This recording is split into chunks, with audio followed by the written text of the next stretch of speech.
شیخ حضرت سید عبد القادر جیلانی رحمۃ اللہ علیہ فرمایا کرتے تھے کہ رمضان یہ ایک لفظ ہے، اس کے ہر لفظ میں ایک اس کی صفت ظاہر ہوتی ہے۔ فرمایا کہ ایک راہ ہے، راہ، یہ رمضان کا جو راہ ہے اس کا مطلب کہ یہ رحمت والا مہینہ ہے۔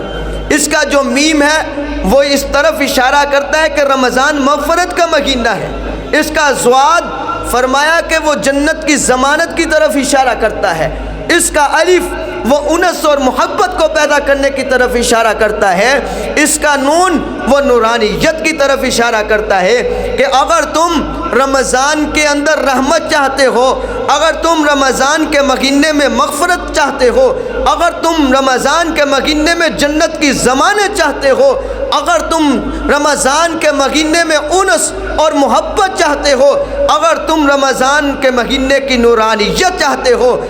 حضرت شیخ سید عبد القادر جیلانی رحمۃ اللہ علیہ فرمایا کرتے تھے یہ تمہیں ہر چیز مل جائے گی لیکن تمہیں عبادت کرنا پڑے گی، اس مہینے کی قدر کرنی پڑے گی۔ اس مہینے کی قدر کرو گے تو تمہیں رمضان کے اندر رمضان کی رحمت بھی ملے گی، اگر اس مہینے کی قدر کرو گے تو رمضان کے اندر مغفرت بھی ملے گی، اگر اس مہینے کی قدر کرو گے تو جنت کی ضمانت بھی ملے گی،